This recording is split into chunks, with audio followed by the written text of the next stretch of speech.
Good morning children, welcome to today's economics class. As you know, economics consists of two parts, part A macroeconomics and part B Indian economic development. And we are going simultaneously with macroeconomics and Indian economic development. In last class we have dealt with Indian economic development. Today we will be saying about macroeconomics, and in macroeconomics we are going to learn national income, that is national income and related aggregates.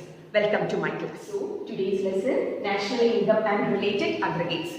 And national income and related aggregates has got 3 lessons. We have already completed. Now we are going to learn about accounting of national income. Accounting of national income is the most comprehensive method in doing in economics, and it has got 3 ways of calculating national income. The first one is value added method, the second one is income method, and the third one is expenditure method. In that value added method we have already finished in the last class, and you know what is value added method. What do you mean by value added method? In value added method we are saying that the national income is calculated in each stage of its production. I have given you the example of a farmer. The farmer is producing the wheat and he is selling it to the miller, and the miller will turn it into flour and he will be selling it to the baker, and the baker will be selling it as bread as a final product. And in each stage what is happening? The value is being added. And let us see the steps which we have to do in the value added method. First one, what we have to do, identify and classify the production units. We are mainly having 3 production units, that are primary sector, secondary sector and tertiary sector. In the value added method, first we have to identify and classify the production units. After that, when we are adding that, we will be getting the gross domestic product at market price. We will be calling it as GDP at MP. And from GDP at MP, when we are subtracting depreciation and indirect tax, we will be reaching to domestic income. And you know that when we are adding the net factor income from abroad, we will be getting the national income. So I hope you remember the value added method. What are that? The first one, identify and classify the production units. Then we will be getting the gross domestic product at market price. From that we will be subtracting the depreciation and net indirect tax. We will be reaching to domestic income. With domestic income we are adding net factor income from abroad, and we will reach to national income. So value added method is over. Next we are going to say is about the income method. What do you mean by income method? Income method, according to income method, the income occurs from all the factors of production. You know what are the factors of production? What are the factors of production? Land, labor, capital and entrepreneur are the factors of production. And the reward given by the labor is called as the wage, and the reward received by the land is the rent, and for capital it is interest, and for the entrepreneur it is the profit. So when we are summing up all the factors of production's income, we will be reaching to the income method by calculation, for calculating the national income. Okay, first let us see what are the components of factor income. I'll be saying about the components of factor income. The factor income have mainly 5 components. What are the 5 components of factor income? The first one is compensation of employees. What do you mean by compensation of employees?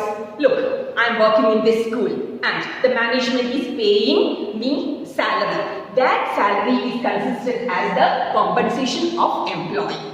And this is having the compensation of employees having 3 elements. What are they? Wages and salaries in cash, wages and salaries in kind, and employees' contribution to the social security scheme. Let us discuss in detail about each element of compensation of employees. I hope you understood what is compensation of employees. What do you mean by compensation of employees? Compensation of employees, or in short form we can call it as COE. It refers to the amount paid to the employee by the employer for rendering the productive service. Okay, so what are the elements of compensation of employee? The first one is wages and salaries in cash. What do you mean by wages and salaries in cash? Actually, wages and salaries in cash is a monetary benefit.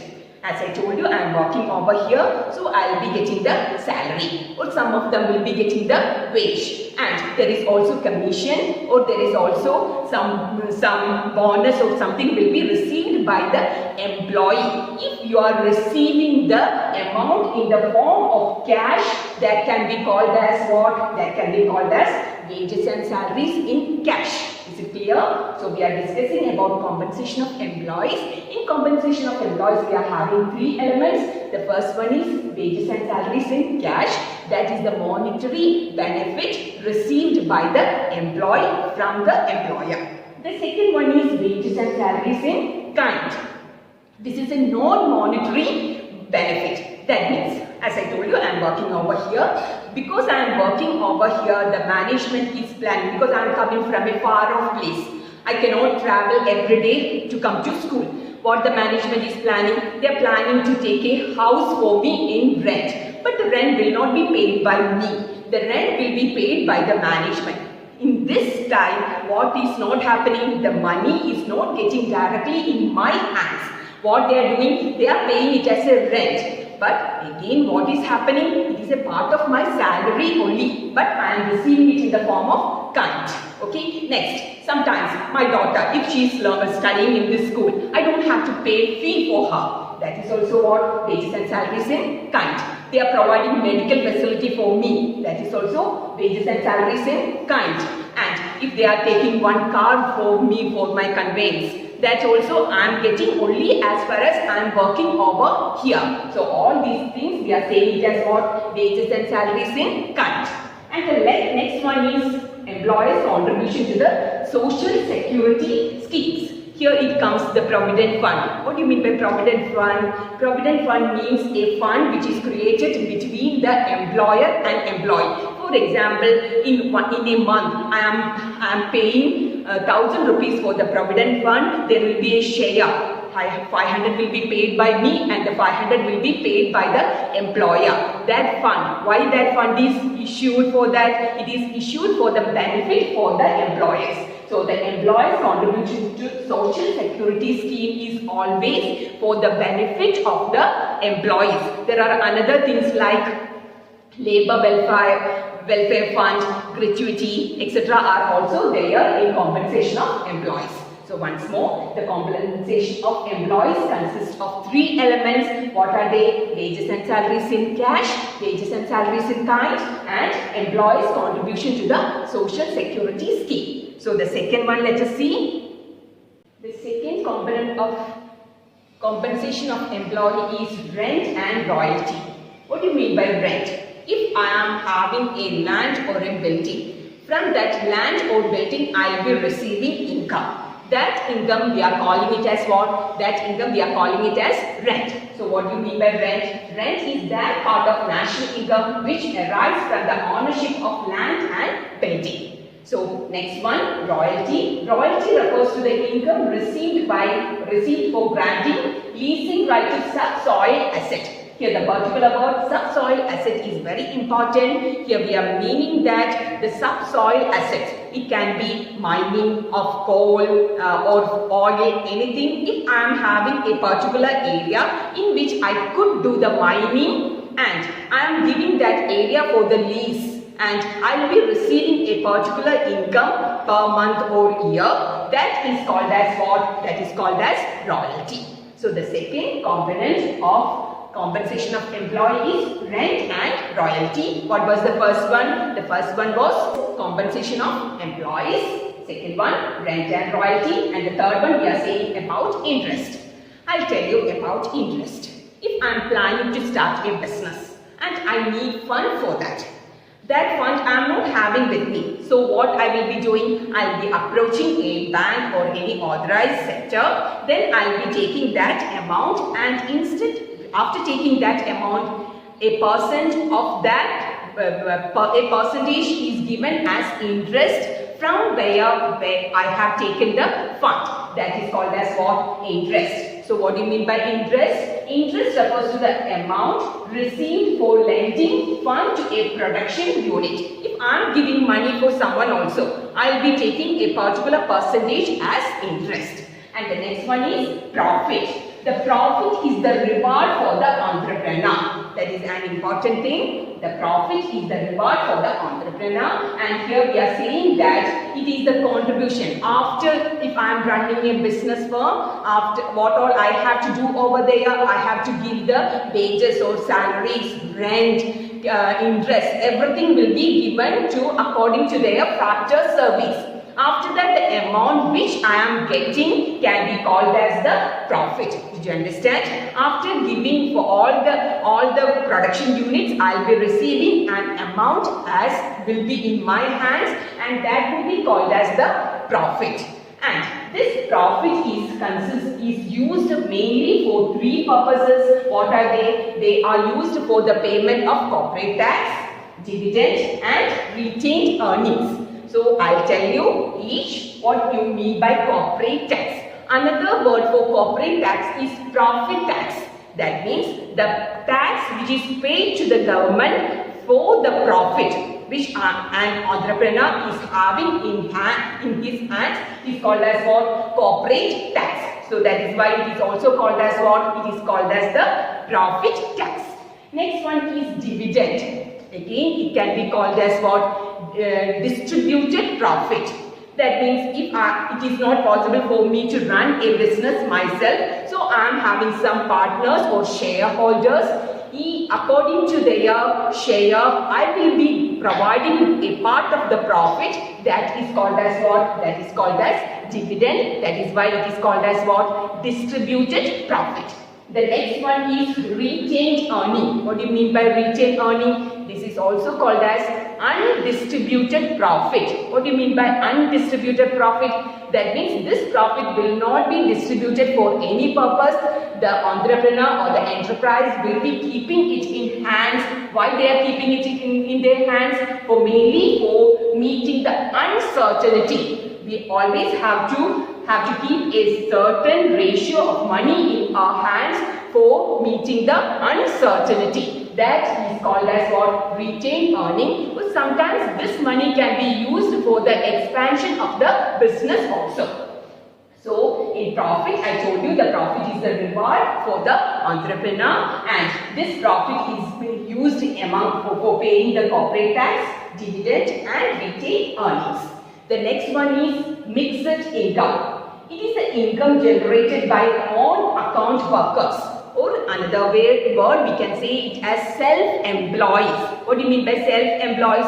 A farmer is a self-employed, a barber is self-employed. They are generating income themselves. Or if a doctor is making practice in his residence, so that is also included in mixed income. And some people will be doing their retail traders, small shopkeepers, all these together we can call it as mixed income. So we were saying about the components of factor income. The first one is compensation of employees, and I told you the compensation of employees are having three elements. What are they? Wages and salaries in cash, wages and salaries in kind, and social security of the employer. The second one is rent and royalty. Next one, interest, profit, and mixed income. These are the components of what? These are the components of factor income.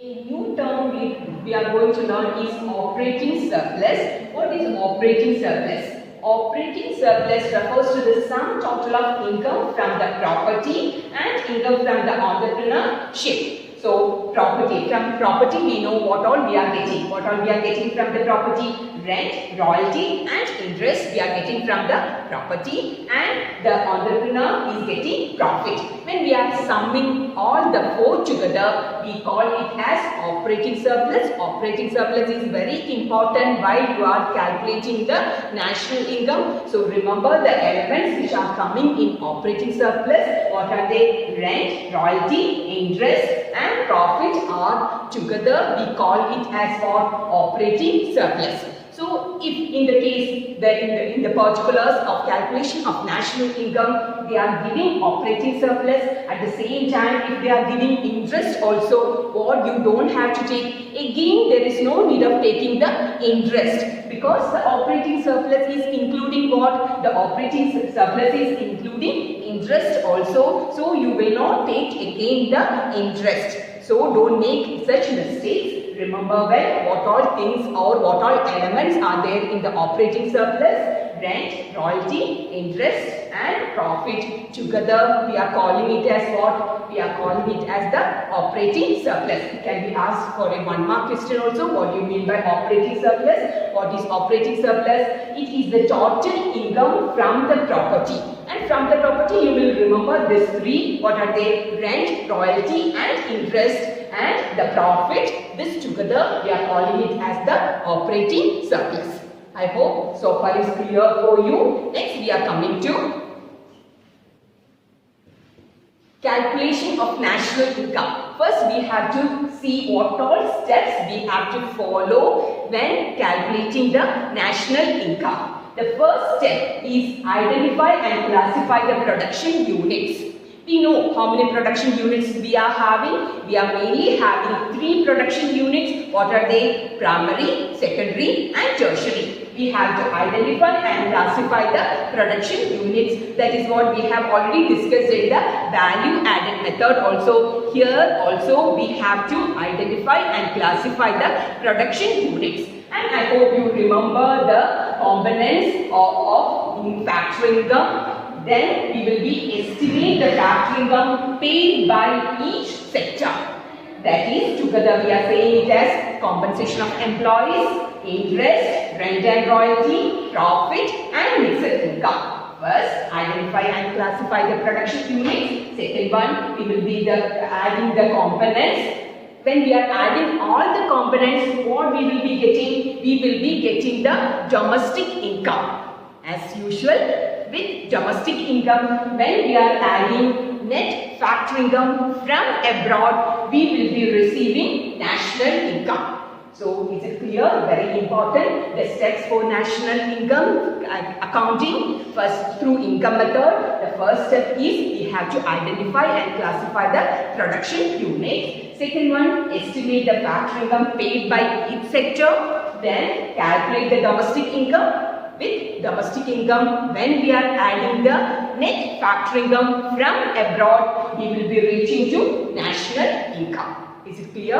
So, the steps for national income, all this. But when we are calculating the national income, we have to keep in mind some important factors, or we can call it as the precautions of national income method. Some things we have to do and some things we should not do. We are going to discuss about that now. That is precautions of the national income method. The first one, transfer income are not included. When we are calculating national income with the help of income method, what we will not take? We will not take the transfer income. What do you mean by transfer income? Transfer income means the income which is given by the government without receiving any goods or services. That is called as what? Transfer income. Look at the examples which I have given over here. The scholarship. The scholarship the government is giving for the students. But in return, the students are not giving anything back to the government. Second one, donations. And next one, charity. The charity, the government is not receiving anything back.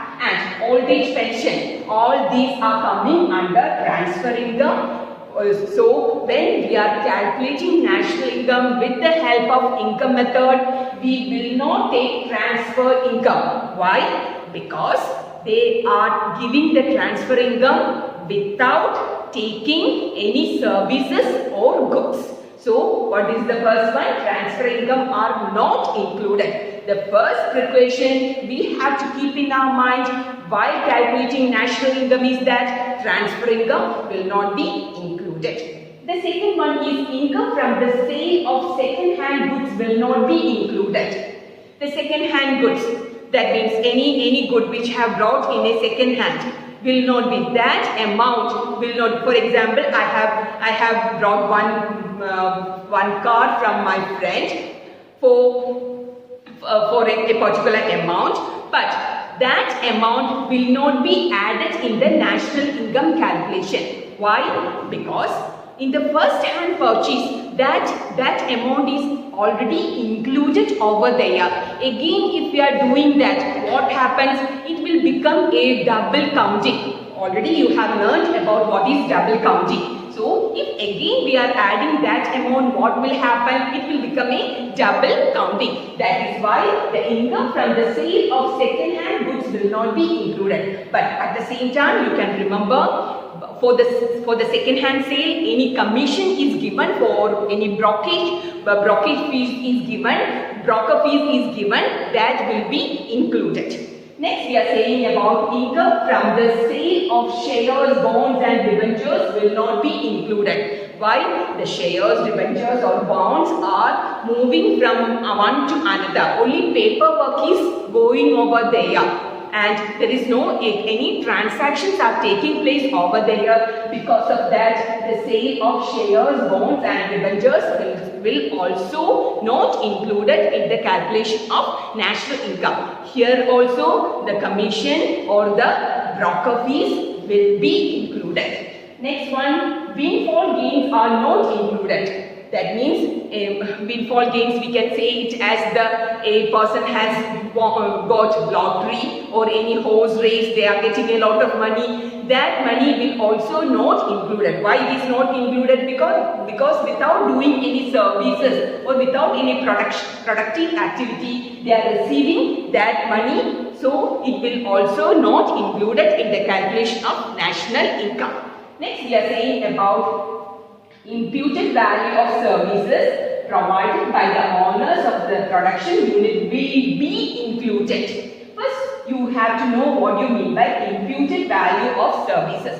What do you mean by imputed value? For example, I am living at a home, in that the owner of that home are me only, but I am not giving rent for that because it is my own house. If I am giving it for anyone else, I can take the rent. But here the rent is taken by me only, but I am getting the rent, but the transaction is going over there. So what will happen? The imputed value of services provided by the owners of the production unit. Example, house rent, or if I am putting any capital for any investment, all those will be included in the calculation of national income. Why? A production activity is taking place over there. Money is investing, from that the transaction is going on, so it will be included. The last one, payment out of past savings are not included in the national income. Payments out of the past savings. Past savings means it can be debt duties. What do you mean by debt duties or debt tax?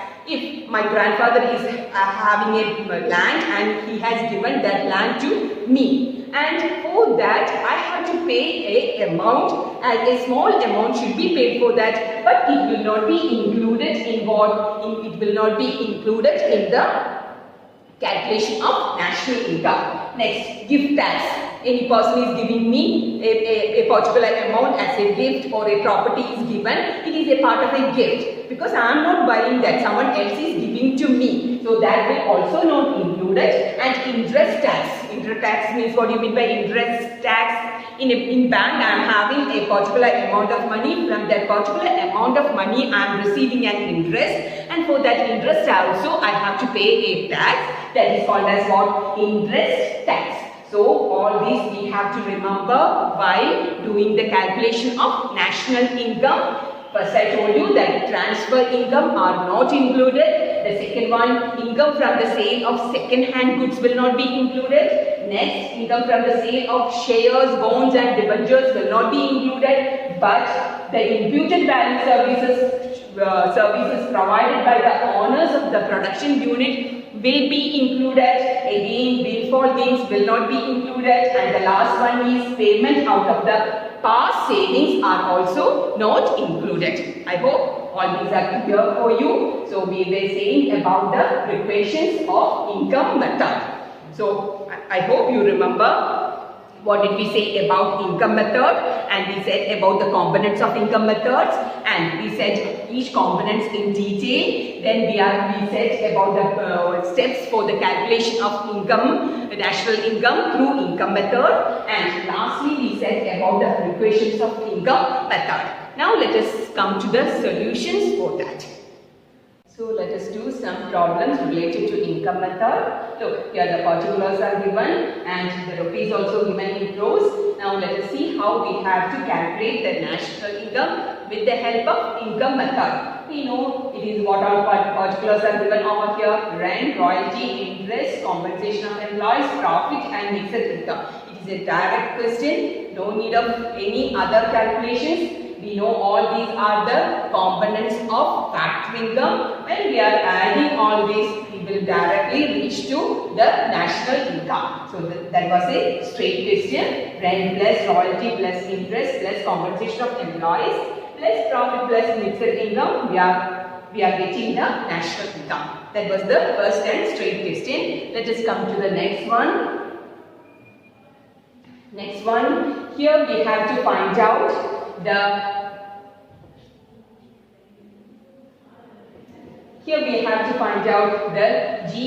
GST at MP. So here look, here what all are given over here: net indirect tax, depreciation, net factor income from abroad, rent, dividend, mixed income, saving of private corporate sector, interest and compensation of employees are given.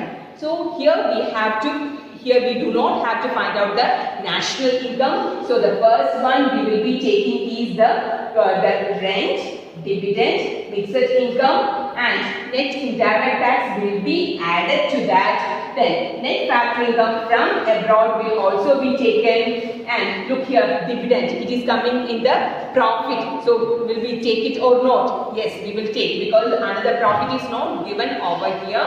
So dividend will be taken, and savings of the private corporate sector will also be taken. Like that, when we are adding all these, we will be reaching to the solution. You can do it.